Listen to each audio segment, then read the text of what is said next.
yearly event in the spring semester. And for me, teaching the course, it is always a great course to teach because every year is different. And the reason it's different is not only that the students are different, but we're able to put on a different show. However, there's always been a common element in this. The performances we have put on in the past, and I first did it in the year 2006, have all put a lot of emphasis on the chorus, because I happen to think that the chorus is at the very heart of ancient drama, whether it's ancient comedy or ancient tragedy. Which reminds me. That, it even could be mine, but I don't think it is.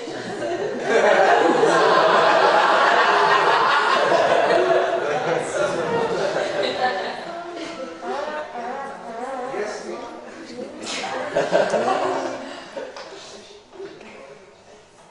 so I'll ask you, would you all turn off your cell phones?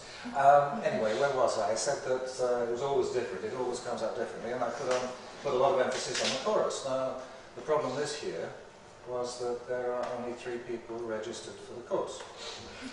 And that meant either we had 3 actors, which was the number of actors in ancient theatre, and no chorus, or we had a chorus and no actors. So, in a way, there's a lesson there, which is that ultimately, the actors are a little bit more important than the chorus.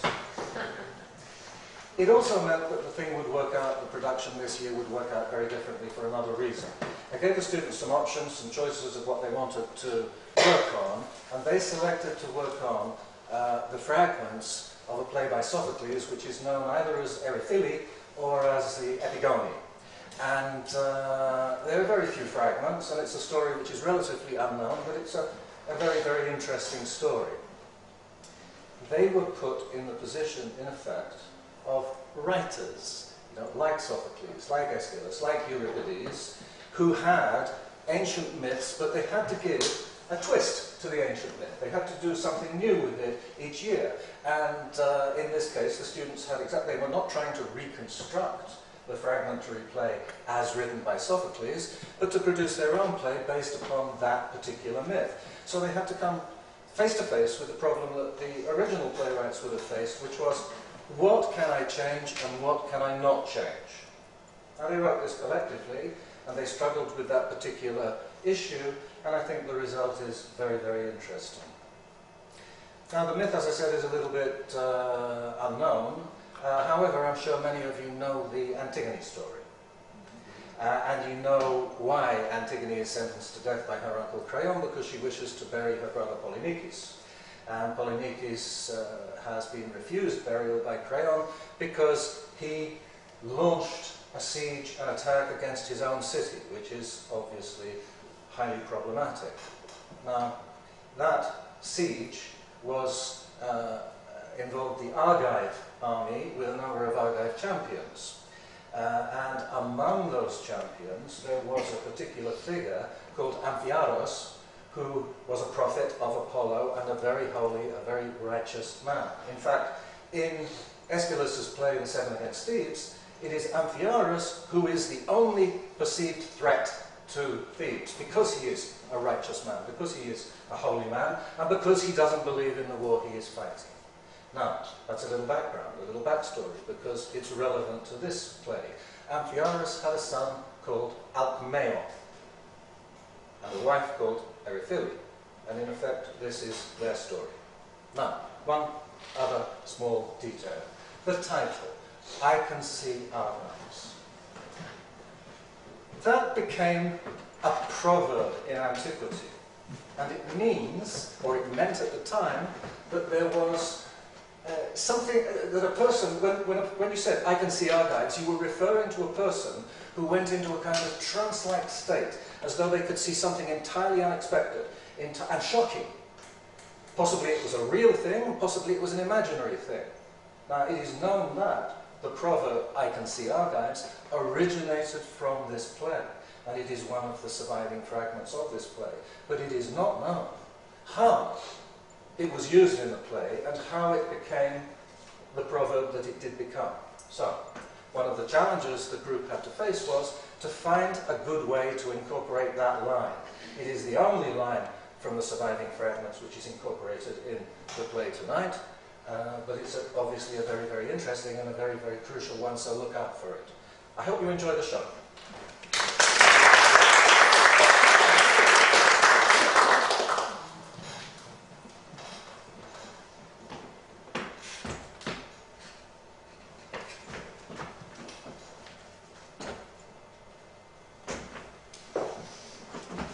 Who is this I see? Alcmaeon, get up. Stand before your king.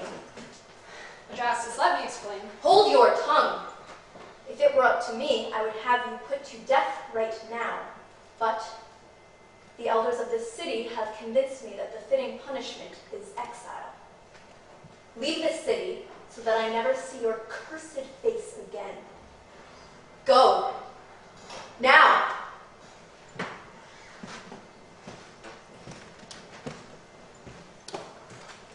One of the worst things that can happen to a person is to be without home, without country, and without family. Now, how did Alcmaeon find himself in such a dreadful situation?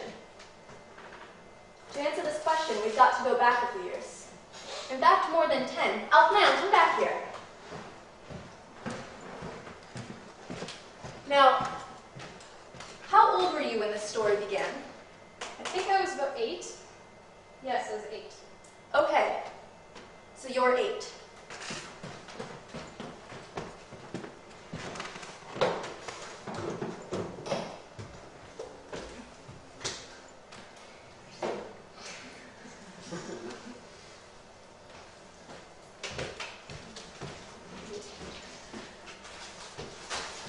Ooh, Mom, what did you bring me?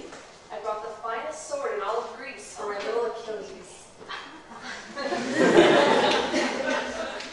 I can see you're going to grow up into the greatest hero ever.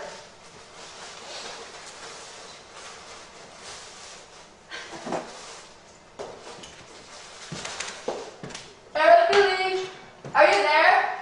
Who is it? Your brother's Theban guest. Oh, come in. Go to your room and play with your sword, my son. So, Polynices, son of Oedipus. Argives, I must say I have been longing to meet you. Oh? You know why I'm in Argos? I'm sure somebody must have told me yes, but nevertheless I need reminding. Well, in brief, I was unjustly betrayed by my brother, Eteocles. And I, without my birthright, really a pity it is. Yes, it all sounds very vexing. Yes, in fact, after the death of my father, Oedipus, the two of us, my brother and I, Eteocles, we agreed to share the kingship of Thebes, each 1 year after the other, but when my turn came, he scorned me. Like I said, it all sounds very vexing. Adrastus tells me he's getting an army ready. Yes, your brother's a great friend to me. Yes, and he is the king of Argos. Indeed. But of course you've understood that his power is not unlimited. Oh, yes, of course, but there are always other interests to be considered. And this is why you come to me. Well, My husband is a highly principled man, Polynices, highly principled. He is not interested in mere plunder. Yes, and I have the greatest opinion of Antiaris. But of course you wouldn't have come to me, his wife, a mere woman, if you hadn't heard of our agreement. You are even cleverer than people say you are, Argives. In fact, I fear that such cleverness might be offended by what I bring to offer. What is it you bring? Well, first, are you familiar with my lineage? Oh yes, your poor father. Oh, and your poor mother. And your treacherous brother, of course, but we've been over that. Yes, right. Well, let me take you back to my great-great-great-grandfather, Cadmus. You see, I am the son of Oedipus, who is the son of Laius, son of Labdacus, son of Polydorus, son of Cadmus. And you see, after the death of my father, Oedipus, there was a division of heirlooms, and among the wonderful treasures passed down to me, I think that the greatest is the necklace given to Cadmus's wife, Harmonia, on their wedding night, given Now they say that merely to look upon this necklace is a magical, unforgettable experience. To possess it, unimaginable. And to wear it, they say, it is like no other experience a woman could ever have. Go on. Well, I think it would suit you better than me.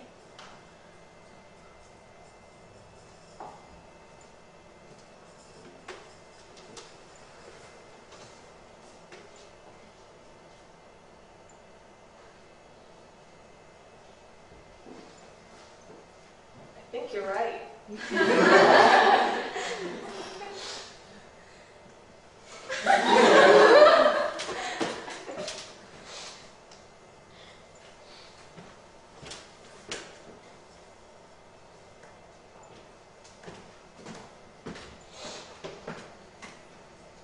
Later that day, Amphiaraus returned home and confronted Argives and asked her, "Is it true?"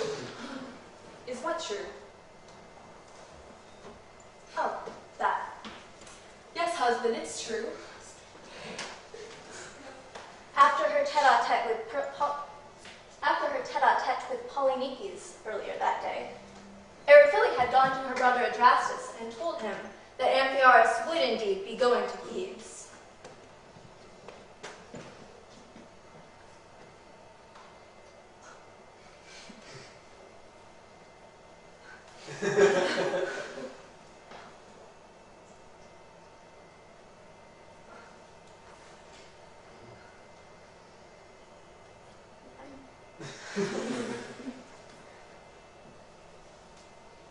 After her tete-a-tete with Polynices earlier that day, Argives had gone to her brother Adrastus and told him that her husband Amphiaraus would after all be going to war against Thebes, for they had a decision, the king, his sister, and her husband, that if ever there were a disagreement between Adrastus and Amphiaraus, Argives here would act as a mediator, and both men would have to abide by her decision.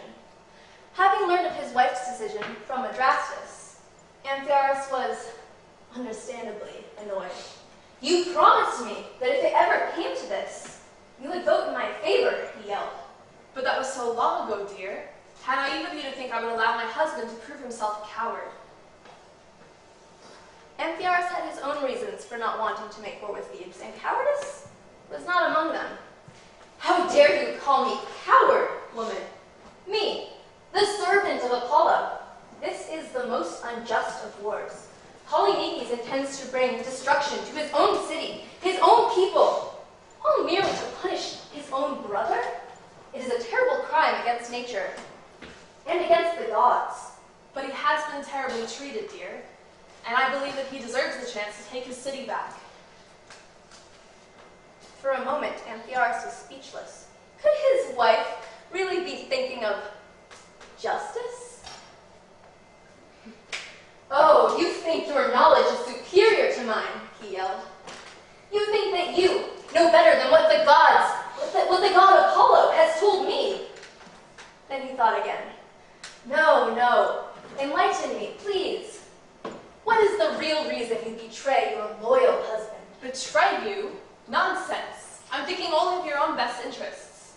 Amphiaraus was beginning to think that this was getting pointless. He would have to be satisfied with a little bitter irony. "Oh, so you're thinking now, are you? Well, you're certainly not thinking of the repercussions of your rash decision." And you, my loyal husband, are not thinking of the reputation you must uphold. By refusing to fight, not only do you undermine your power and undermine the strength of your house, but you make damn sure that everyone's fingers were pointed at me for allowing you to get away with it. At this he turned. Fine, I'll go. I must. A deal's a deal. But just know that you have sent me to my death. And so Amphiaraus was sent at his wife's command to Thebes. As a prophet of Apollo, he knew that he would die at Thebes, just as he knew that the Argive army would be defeated. But, being bound by his previous oath, he set off for a war that he wished to take no part in. When the Argive army arrived at Thebes, they were met by Theban heroes at each of the 7 gates. Polynices faced Eteocles in single combat. Brother against brother, the 2 sons of Oedipus fought, both fighting for the right to be king. And both fell, each slain by the other's spear. Amphiaraus too met his fate under the walls of Thebes, and the remnants of the defeated Argive army retreated home with their king. 10 years later, remember how a little before we jumped 10 years back, yet again the Argive army sought to besiege the citadel of Thebes.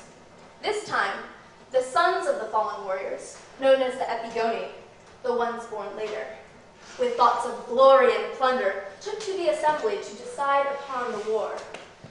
Only Alcmaeon, the son of Amphiaraus, objected, perhaps because he had other things on his mind. It cannot be true. My own son plotting to kill me? It's impossible, my sweet boy. But the maids wouldn't lie about such grave matters, and no one knows what happens behind closed doors better than servants. When will it happen? At first glimpse of me, when I'm asleep in my bed? I must not wonder about when this will happen, or if it's true. I must act. Please, God, send me guidance. He's in a meeting. That's you. You're the meeting, the assembly. Perhaps I could send Alcmaeon away? Maybe he'll have a change in perspective? It'll buy me time. I need time. Here comes my son now to the assembly. You, the assembly, are all intent on war, on plunder, on revenge, on blood. War! War! War! War! War! War! War! Oh, my fellow Argives, no, I shall not go. To go to war in revenge of an unjust war is in no way a moral action. We risk offending the gods. Let us not repeat the mistakes of our fathers. On this I will not be persuaded. At this point, Argives did an extraordinary thing. She, a woman, spoke in front of the assembly. My son, what is this I hear about your not wanting to fight in the new war against Thebes? Do you not wish to avenge your fallen father? This is not a just war, mother. I would not go even if we were assured victory. To fight in this war for me would not honor my father. Rather, it would dishonor his righteousness. But my son, you seem to be forgetting something. You say this war is unjust, but why is it unjust? Because it will be fought in revenge for these men's fathers who fought in what was then, so you say, an unjust war? But how could it have been unjust? For your own father, the righteous Amphiaraus, went to fight in it. And would he have done so if it had been an unjust war? No. Think, Alcmaeon, think. Alcmaeon, what would your father think of you now? He was not a coward. He fought for his country. He did his duty for his country. Do not dishonor his memory and me, your mother, in front of this assembly. Fine. I'll go. I'll go. And so, Argives sent her son away to Thebes. Again, to a war which now her son had no will to fight in. Yet again, Argives was sending someone off, someone who thought he could convince her otherwise.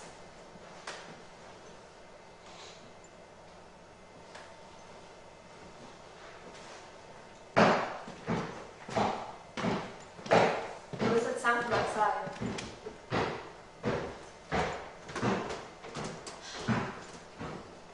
I can see Argives. And Alcmaeon lives.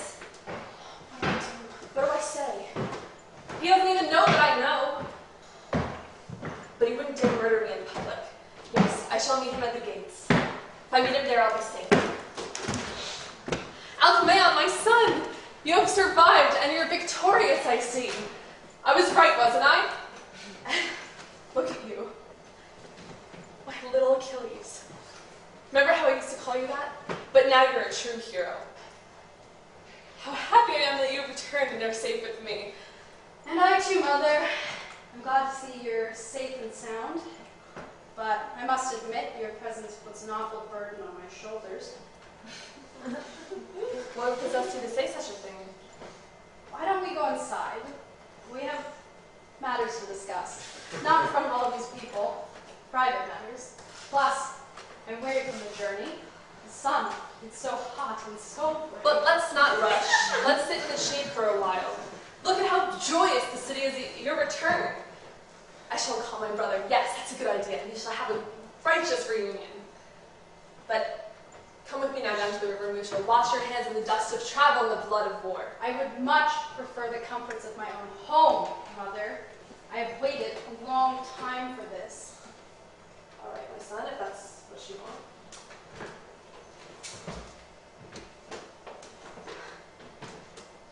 So, we're alone. Before you do this, before you commit this atrocious crime, please, I beg you, let me speak a minute. How did you know?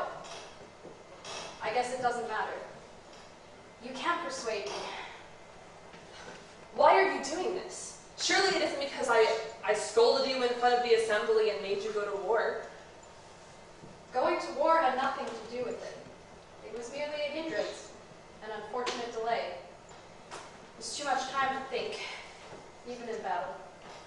But it was a delay to this inevitable resolution. Alcmaeon, do not do this. What would your father say? He was a righteous and a holy man. What would he think knowing that his son committed the most atrocious crime of matricide? He's not alive, though, is he? Is he, Mother? But if he was, I could tell you exactly what he would think. Tell you what he would say, even. Exactly.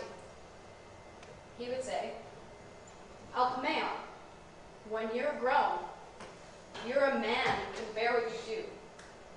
Kill your mother for me. You're mad.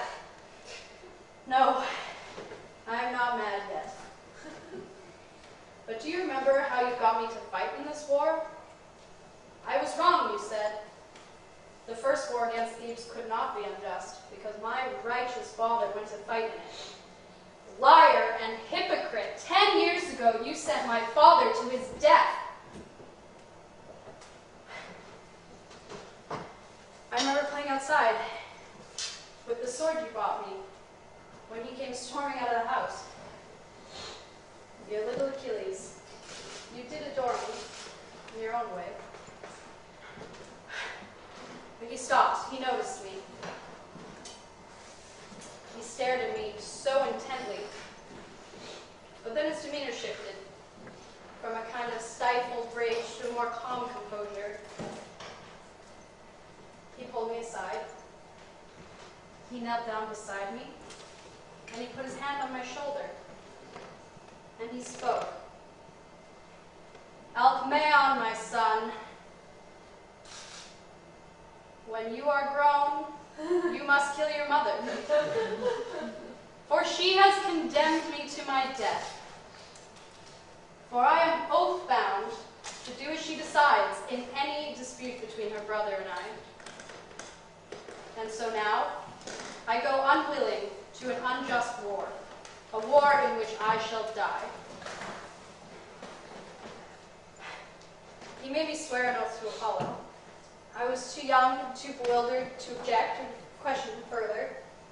So he ruffled my hair, picked up his shield and his spear, and went on to Thebes, never to return. I have wrestled with this burden for 10 long years, and now I will finally complete my wretched task, for I can bear this no longer. I will irreparably pollute myself in the eyes of the gods, but it matters not, for now I will finally avenge my father.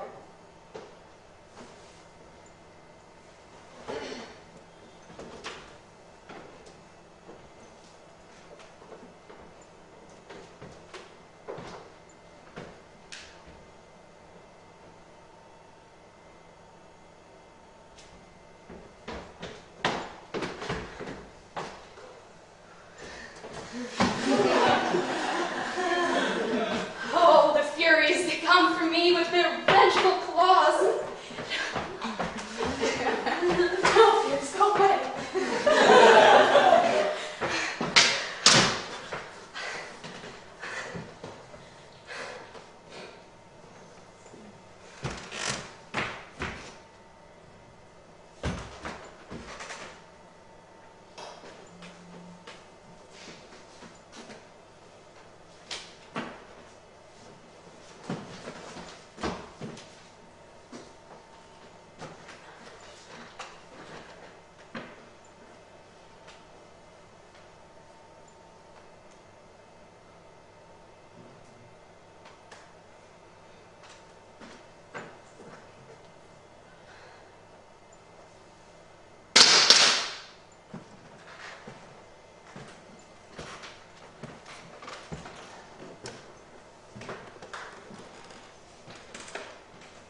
can we say except to congratulate you for another brilliant performance in this Attic Tragedy class that